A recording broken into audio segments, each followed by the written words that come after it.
Joe Brunson back at you with the back at you, and I am the best reporting on the Eagles. So, what do we really think? Let's ask ourselves a few questions. So, the NFL Network right now, they got some crazy-ass theories. The NFL Network believes, first of all, I think this is ludicrous because this what makes me denounce the credibility of some of these analysts. This is why I feel like I am the best reporting on sports in general, because I come at this stuff from a logical standpoint. First of all, they're saying the Browns has the best receiving core in football. How? Who's paying people to say the dumb stuff that they're saying? How? In order to have the best receiving core in football, you have to, in my opinion, you have to at least have a top 10 quarterback. Who's going to deliver the ball to these so-called studs that are on the Cleveland Browns? Now, Landry has made quarterbacks look good. I'm not going to lie. Landry is capable of making a bum look good. He has yet to play with an elite quarterback. The other guy that kept popping hot on the drug test, he had alcohol problems, Gordon. Josh Gordon is a stud. Josh Gordon could have been a beast. That's yet to be determined. I don't think the Browns' receiving core is better than the Eagles, though. I mean, when you talk about receiver core, you got to factor in tight end. You got to just factor in everything, in my opinion. You can't just factor in a wide receiver 1 and wide receiver 2 in the slot, because those are not the only guys that catch balls on Super Bowl teams. Think about the majority of the teams that even made it to the Super Bowl. They had a good screen game. Recent teams, they had a good screen game. They had a good pass-catching back. They had a dominant tight end. And Gronk is damn near in the Super Bowl every year. Dominant tight end. Zach Ertz. The most explosive offenses have good tight end play and good catching backs, because that's how the game is transpired. So, I don't know about that. Also, I want to know your guys' opinions on realistically. I got us winning 11 to 12 games. I want to know your guys' opinion on the schedule. What games scare you? So we can get down to breaking down. We're getting close, baby. We're getting close. So we can get down to breaking down what's going on with the season. So we can look at our toughest opponents. Who do you think our toughest opponents will be? I think our toughest opponents this upcoming year will be... I think the Rams will be a tough game for us. And I think Atlanta will be a tough opening game for us for some reason, but I think we're going to win both games. I see us like really walking over the Jags. I'm not going to lie, the Jags don't scare nobody but themselves. I got us walking through the division like I've said multiple times. Training camp for us has been looking good. A lot of surprises, OTAs and all that stuff that's going on right now. A lot of surprises have uncovered themselves, like the emergence of Sidney Jones. How our cornerback core could very well be dominant this year. And I believe that. When you add Sidney Jones, and I heard we keeping Corey Graham, you add Sidney Jones, and then you get a full season out of Darby, who hurt himself in the beginning of the season and only played like the final, 6 or 7 games, and including the playoffs. Then you get a healthy Sidney Jones who only played like one or 2 games. I think 1 game against the Cowboys. Now dudes are healthy. Then you have a healthy Alshon. He was dealing with a rotator cuff issue or tearing his arm somewhere. You got a healthy Brandon Graham coming back. He was dealing with something. They both went through their off-season surgeries or whatever.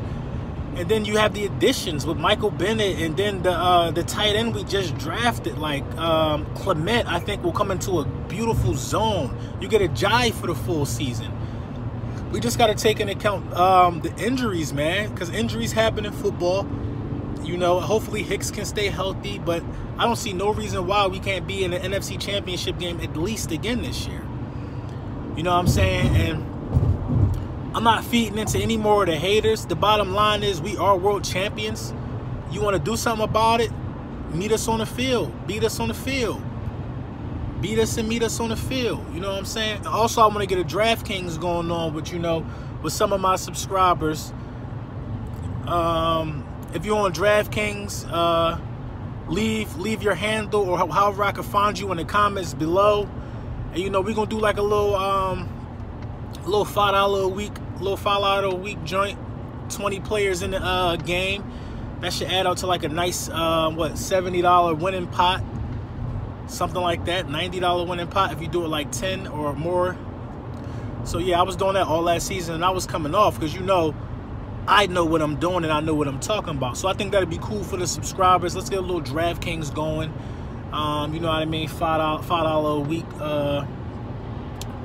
highest point win type of situation. And, you know, we could go from there. You know what I mean? Football season is one of the best seasons for me. You know what I mean? I really love football season. I really do. All these other sports don't really matter to me besides football. I like basketball too, but football season is just where it's at, period. For me, man. It's nothing like football season. You know, you got your Sundays locked in. And also, if you guys had Set TV, you know, Set TV is shut down. That's the platform that I was using to watch every sports, any sports event, any pay-per-view event. It was like $20 a month. You just needed a Fire Stick and get your setup. If you had Set TV, and if you don't have the League Pass and you're an Eagles fan who lives out of the area, I have an $8 a month solution for that as well, to where you can have League Pass, you can have every sports thing. It's called Kodi Solutions. Look it up. It's legit. Like I cut cable off about I've had cable for probably like 5 months or something like that. You know, cable like $300 a month, some bullshit. But I was watching every game on Sunday, whatever I wanted to watch, marquee matchups, any boxing event. I was watching that with Set TV, but Set TV shut down like a week ago, and I switched over to Kodi Solutions. So for any upcoming sports and sporting events, pay-per-view, you can have all the cable channels, all that with Kodi Solutions. $8 a month, man. Legit. No reason why we should be paying for cable or not seeing the games that we can't see regionally. You know what I mean? And it's not, and it's not, I think it's just like I said, I'm logical. A lot of people look down on people who make this move like this, like, why don't you have cable? Why you need to get cable? Why do I need to get cable? Why do I need to throw money away when there's a cheaper solution? You know what I'm saying? It's not food. It's not like I'm eating junk instead of organic or healthy because I want to save money. No, I'm watching the same shit on my 4K TV, just with a Fire Stick and Wi-Fi. So yeah, that's just something to look into. So yeah, don't forget to leave your DraftKings handles and all that stuff so we can get it popping this year. Leave your DraftKings handles, leave your realistic expectations for us, leave your realistic divisional expectations for us. And, you know, check out that Kodi Solutions. So if you don't live in Philly, and if just if you're a football fan, period, you want to watch any game you want to watch on Sunday, check that out. Kodi Solutions, man. Low Brunson back at you with the back at you, and I am the best reporting on the Eagles.